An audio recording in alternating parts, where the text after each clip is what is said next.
Well, good morning. Have you ever thought that your life was in a mess? That you're all over the place? And then somehow the goals that you have set for your life just aren't being fulfilled? This morning I want to share with you how to live your life. And not just how to live your life, but how to live your life with purpose, on purpose. Welcome this morning to Timeout. My name is Jack Windt. Behind me is real water. It's very cold, but it's great to be with you this morning. Now, how do you live your life with purpose? You know, sometimes you get it right to live your life, hoping that somehow you'll get some purpose. Other times you live your life and you say, I know I've got purpose, but the best way to live your life is not just to live it with purpose, but to live it with purpose on purpose. In other words, you need to be deliberate about executing your purpose for you to really succeed at what you've really started in life. And you may ask me, how do I go about that? And so I want to start this morning with wisdom from the Bible. And Proverbs 19 verse 21 is a scripture that says, many are the plans in a person's heart. We all have many plans, but it's the Lord's purpose that prevails. In other words, the most important thing is God's purpose. But how do I get to that purpose, you may ask? And I want to follow up by reading another scripture that answers that question, and that's found in Philippians chapter 2, verse 12 and 13. And I'm reading the latter part, but it says, continue to work out your salvation with fear and trembling, which simply means take your salvation or your purpose very seriously. For it is God who works in you to will and to act in order to fulfill His good purpose. The reason why we need to take our purpose serious is because it's God who's working in us. And so I want to get back to say now, how do I live my life with purpose, on purpose? The things I'm going to share with you this morning, I want to say have the potential to really change your life. Something can change today. It's not difficult. What I'm going to share with you, anybody can apply. And you know what? The best thing about it is it's totally free. All you have to do today is to listen, and then you have to make a decision to say, I'm going to start applying that which I've heard because I believe it can change my life. If you do that this morning, you'll be right on your way to live your life with purpose, on purpose. So before I start with those things I'm going to share with you, I want to say, there are two ways of thinking that affect us. And I just want to briefly share that with you. There's the Greek model, the Greek way of thinking or mentality, and then there's the Hebrew mentality. And sometimes because of the way we live and where we come from, we're very much caught up on the Greek way of thinking. The Greek way of thinking is very analytical, fact-based, sequential. And I'm not saying it's wrong. I'm simply saying it has shortcomings, and I'm going to show you that in a moment. And when we use the Greek way of thinking, and most of the books written today, you'll find in the bookstores 3 ways how to make a successful business, 7 ways to save your marriage. It's always about facts and logic. Now, that's great, but when it comes to your purpose, you may just need a different model to help you. And that's the Hebrew model. And I'm going to share the Hebrew model with you in a moment. And the Hebrew model is totally different, and the reason it is because it also incorporates facts, but it adds something different. Now, let me give you an example. If you had to look through a window and you were standing in a house and you're looking out at a nice scenery, trees and meadows, and a child riding on a bicycle and blue skies, and somebody said to you, what do you see? And you answered that person with a Greek mentality. You would name all the things as facts. Number 1, I see a bicycle. Number 2, I see clouds. Number 3, I see meadows. So you would look very much at the facts when you look out of the window. and that's not wrong. But if you had to ask that same person to now use a Hebrew mentality, they would also see the facts because those things are there.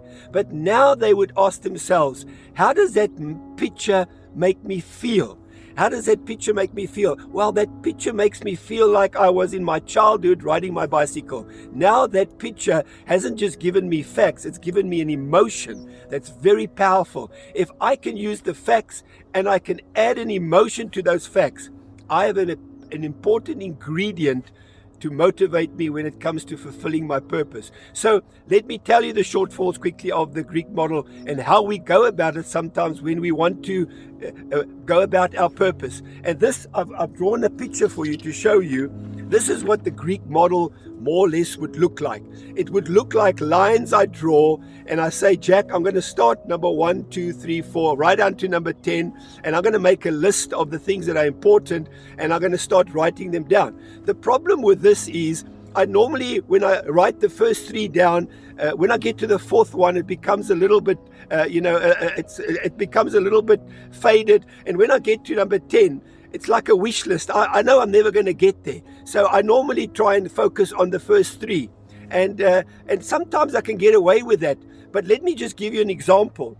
If you were flying a plane and you had to make a checklist of the 10 points, let's just say 10 points, so that are important in that plane, that you don't crash and burn. Now, there are 3 times in a plane that's important: when you take off, and when you're in the air, and of course when you land. You have to get all 3 of those right to not crash and burn. Otherwise, the trip was a failure. So if I had to say, and I had to use this model again, and I'm going to lift it up here, and I had to say, okay, let me write the 3 important things that are using my Greek model. I say, well, the engine's working, the instruments are working, and I've got a flight plan. All those things are important, and I've got permission to go. And then number 5, I've got fuel, and etc., etc., etc. Now, I can take off brilliantly with the first 3 in place and nothing will happen. But right when I'm in the air and I forgot about number 5, which was my fuel, I didn't check if I've had enough fuel, I could run out of fuel and crash and burn. Or say, for instance, on number 7 on that list, it was the landing gear, which I didn't get to because I was so concerned about the first 3 and 4. It's fine. I can survive. I can take off. I can be in the air. But the moment I want to land, I realize I've made a critical mistake because I've been thinking that I can get away with the first 3 or 4. But I didn't realize that all these things are important on this list for me not to crash and burn. That's the Greek way of thinking. I want to show you a better way of thinking. And this is the Hebrew model. And I've just drawn it out like this for you. I have drawn it this way. In other words, now all of a sudden, with the Greek model, you have 1 to 10. In other words, you almost say, what's the most important? What's the least important? And you get caught out. But on this column, this Greek model, I'm saying on all the columns here, you've got a number 1. So I'm saying every column in this list that I'm making is a number 1 in my life. I can't regard them as number 2 or 3. They are all equal, and I have to make sure that they work. Now, when we get to living our life with purpose, on purpose, I want to share with you 3 very basic things, and now I'm using a Greek model. What you can do today, very easy. Anybody can do them. All you have to decide is, do you want to do them? Now, what I'm sharing with you, again, I haven't watched on a YouTube. I haven't read somewhere. These are things that I've worked out in my own life that I share with people that really does work. And so I want to say to you, if the 3 things that you need to do, the first thing you need to do, if you want to start with your purpose, is you need to draw a line in the sand. When I draw a line in the sand, I'm saying I mean business. I'm going to start somewhere. It's like a boundary. If I had to say to you today, listening here, if I had to say to you, we're going to run a race and there's the finish. If you were smart, and I'm sure you are, you'd say, hang on a second, Jack. If that's the finish, where's the start? No race can really have a meaning unless it has a start and a finish. So when I draw a line in the sand with my purpose, I am saying I'm going to start somewhere. And I want to encourage you, start today. So I'm drawing a line in the sand, and I'm bringing my piece of paper back again. This is the line in the sand. I'm starting here, and I'm saying to myself that my purpose is important. And the second thing that I'm going to do, or that you can do easily, is you can determine what are the parameters of your purpose. What are the things that are important to you? And again, I've written just 10 things. Maybe in your purpose there are 5 or 6 or 7, or maybe there are 12. There can't just be one. But whatever they are, you are drawing these columns next to each other and you're just adding to them, but they all remain number 1. And you are saying to yourself, I'm determining what the parameters are. Now let me just give you an example. What every purpose should have in it. And you can have unique ones, but everyone will have at least these 2. One of them is relationships, and the other one would be our health. I have to, now it doesn't matter where I put them in this column, I can put them here or in the start, they're all number 1s, remember? It's a Hebrew model. I have to watch all of them equally. So if I don't focus on my health, it affects my relationships, and when my relationships fail, they impact my health. So those 2 things, your health and your relationship, should be in here. Now, if you're a businessman, you can put it in here, your business. If you're studying, you can put your studies. If you've got family, you can put your family. You can put your children in here. But I also believe that if every purpose should have a mission to serve God somewhere, to help other people. So you have your mission in your life, helping other people. Whatever you put in these columns, they're all number 1. Now, when you've done that, when you have determined to start, when you have determined to determine the parameters, what are the different columns, you've named them and you've made them all number 1, you get to the third thing that you need to do. Now, you have to somehow, once you've written these things, manage this picture that you've drawn. Remember, you're drawing a picture. It's not just about facts. It's also about emotion. You're going to say, how can I manage what I have just drawn? And that's an interesting statement, because Peter Drucker, which he's no longer alive, but he was a well-known business consultant, an author, a great business guy. He once made a statement. He said, you can't manage what you can't measure. So I have to somehow manage this picture that I've just shown you about my purpose. But to manage it, I have to measure this picture. And I'm getting back to my picture again. This Hebrew model, I have to measure. So if I want to say to myself, okay, how do I measure that? I've written all the things down that are important. Now, say once a week or once a month or every 2 weeks, whatever you use, it's your plan. You say, I'm going to write down a measure. I'm going to measure the thing that I've said. I'm going to measure my relationships. I'm going to measure my business. And you say, all right, let's start with 0 to 5. And I'm going to say 5-star. Either get a 0 star or 1 star or a 5-star. Obviously, 0 being nothing and 5 being the best I can do. And if I write that value down under all these columns, I can quickly see which number 1 column is the most important to me by that value. So for instance, if I say, let's just use an example, that under my business or rather my finances, I've got a 5 every week, but under my family or under my physical health, I have a 0 and a 1. Now, a 1 or a 0 means that I'm not really trying hard. A number 2 and a 3 means I've got good momentum. And number 4 and 5 means I'm doing brilliantly, the best I can in these columns. So that measure will show you where are the important areas. If, for instance, let me just use an example. Under my business, I've got 5, 5, 5. But under my family, I've got 0 and 1. I can immediately see I've got a problem and I need to do something about it.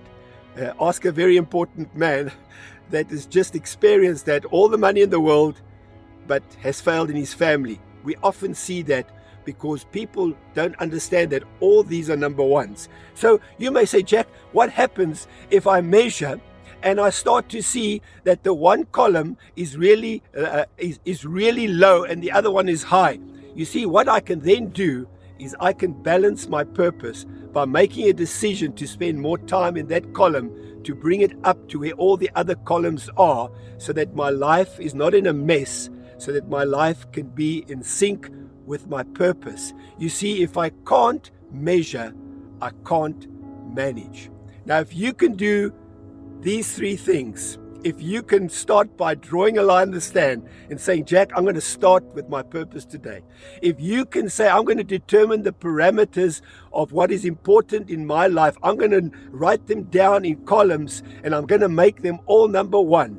And then I'm going to find a way to measure them every week or every month or every 2 weeks. And I'm going to be honest about what I write down. And I'm going to then decide after I've measured it to manage what I see, because it's not just the facts, it's also when I look at it, how does it make me feel? And if I can do all those three things, if you can do all those three things, I want to guarantee you on your way to really live your life with purpose, on purpose. God bless you. My name is Jack Windt. You've been watching Time Out. It was great to chat with you. I want to say to you this morning, if you want to engage me with some conversation or you want to ask me a question, my WhatsApp number is below. If you want to just leave a comment on our page, that's also great. Otherwise, I'm going to catch you next week. God bless you. You unravel me with a melody. You surround me with a song.